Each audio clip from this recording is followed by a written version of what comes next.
Yeah, I can't wait. I love these games. I love when there's pressure, on the table. I think we thrive under pressure. As a small nation, we normally do play a lot better. So yeah, really looking forward to it. There was a level of criticism aimed at the team and at Gemma after the Germany game. This is sort of the perfect opportunity to answer those critics, because obviously it almost comes down to being like a final. Yeah, we don't really listen too much of the critics. Obviously, we know what we're doing in-house. We're trying to build for the Euros.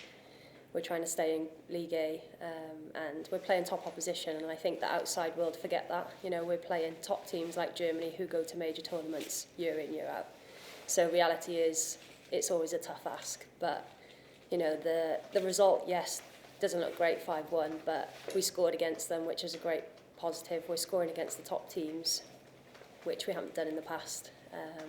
So there is small positives to take from it, and yeah, we're learning a lot right now. Gemma is very passionate about staying in League A. I'm guessing someone who plays for a team at the top of the WSL, who's playing Champions League football, I'm guessing you would echo those sentiments. This is where you want to be. Yeah, definitely. We want to play the top teams, and that's where you test yourself against the best. You don't want to be playing teams in and around you and winning 3 or 4-0. We're not really going to learn much about those games and about ourselves, whereas right now we're learning a lot, so it's only benefiting us. Is there a feeling of wanting to put right the Iceland result? Because perhaps that was a game where the performance and the result didn't necessarily marry up. Yeah, definitely. I think that game we were definitely on top for 70, 80, 90% of that game, and we felt hard done by after. For them to score a set-piece goal was not good enough from our standards, but we did have enough chances to create that, we should have won that game. So that is the tough one to take, but that's why we're excited now going into Friday, because we know we performed well last time away from home, whereas now we're going to be at home in front of our crowds, raring to go. And looking forward to that, being back on home soil, because obviously 2 very tough tests in Germany and Denmark. You'll have learnt a lot, but there's a handful of Wales fans there, so nice to be back in front of your own fans. Yeah, definitely. I think last camp was a lot, 2 away games, a lot of travel. So now being home for 2, it's nice to be here at the Vale for 10 days, not moving out of your hotel room and getting on buses and whatnot. So yeah, it's nice to be here and ready to go in front of our fans. You touched on the scoring goals. It's not something that's been a given in the past, Wales scoring goals against top level teams. We see scored a lovely goal in Germany and a decent goal in Denmark, and it is something tangible to cling to, isn't it? Yeah, exactly. And in the past, we've blocked up and gone into a low block and haven't created anything. So that's where we're taking small steps, and we're not just low blocking. We're trying to go at teams when we can, and we're trying to counter attack as best we can. And to score goals like we have done is it's really good for us, and that's where we're building our confidence. I know you're loath to ever speak about yourself, but you probably anticipated this one coming. Obviously, you've broken a pretty significant record in the WSL, most appearances by any player. How does that feel? Yeah, it's nice.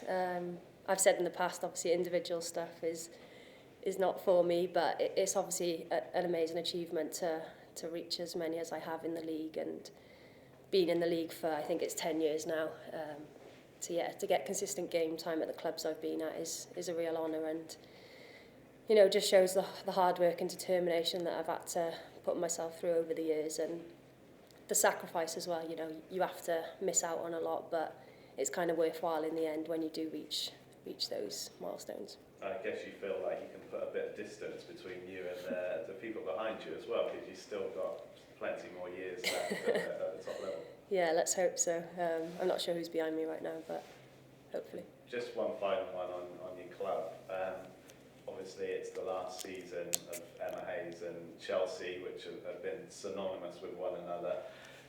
Are you, as the players, just kind of desperate to end in the best possible way, because she's won so much, she's done so much for the club, for the game in the whole of the UK? I guess there's a lot of mixed feelings for the players. Yeah, definitely. I think obviously that's always been a name of ours at Chelsea, is to get the Champions League, and obviously it has been for Emma as well. She's not been shy about saying that over the last couple of years, and yeah, now she's leaving, it would be the best thing for her to leave with that trophy in her hand, and us as players, we want to do everything we can to send her off in the right way. Lovely. Thank you very much, Sophie. Sean? Yeah, Sophie and Hannah said something really interesting earlier, that we're going through a really tough period, and it's something that this team haven't really had to deal with in the past, back-to-back losses. Do you feel like there's been a shift in the mentality of this squad? Do you think this experience has made you stronger as a team? Yeah, definitely. I think in the past we've only ever really played, say, one top opposition and then a lower ranked team, whereas this time we're playing two top teams, every 3-4 weeks, which is new for us. But also, like I said, I think we're going to learn the most from it. It's tough at the time when you come off the pitch and you've lost 5-1 or whatever the score is. If you lose, you lose. But when you watch back the games and you analyse the games and you see where we're progressing as a team, it will benefit us in the long run. It's just, how do we minimise those goals that we're conceding? That's the main thing for us right now. As a player, obviously, you're more than used to high-pressure situation. In terms of the younger players in the group, because tomorrow's effectively a playoff game, how do you sort of, nurture that confidence within them that they can get the job done? Yeah, I think it's just trying to stay calm and stay focused on the job that you're asked to do, whether it's individually, in your units or collectively. So we do a lot of unit work, which I think also helps the younger ones, because there'll be obviously youngsters in the midfield group where me and Harrod can, speak to them and make sure they're kind of on the right track, but also for them to go and express themselves. The youth coming through now is exciting, and we don't want to hold them back. We want them, if they're on the pitch, go and express yourself and do everything you can to do well. A really serious question to finish. Spotify Wrapped, who was on your top artist this year? Have you gone on it? I haven't, no. Oh, no. I do keep seeing it everywhere, but I don't even know how you do that. Never mind. Do you have something? Hi, Sophie. We talk about scoring goals, and there seems to be so many forwards who are in really good form for their club at the moment. For the rest of the squad, does that give you a lot of confidence seeing everyone doing so well? Yeah, definitely. I think day one of when we come in camp, obviously I'm excited to see those girls who have been doing well. I spoke to Elise that, she's top goal scorer right now in the championship, and she's just been nominated for Player of the Month, and that's exciting to see that there's a Welsh player getting that recognition at the club she's at. So yeah, it's really good that these girls are going off and doing the hard work for their clubs and coming into them Welsh camp and rearing to go. Heading into these two final games, Jem has always said it's important to perform better the second time round than the first time round. Against Denmark, you did that. How much confidence does that give you heading into these final two games?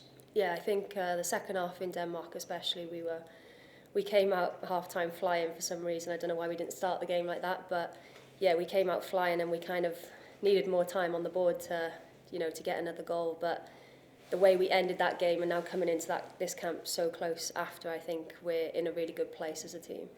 Just one final one for me, going back to Emma Hayes. So how far in advance did the players know of her decision, but also for you personally, just what has she done for you in your game? Yeah, we got told the day that everyone else got told, straight after our Aston Villa game, because obviously it was coming out, so she wanted to tell us just before that. So that's when we got told. But yeah, she's been amazing for me.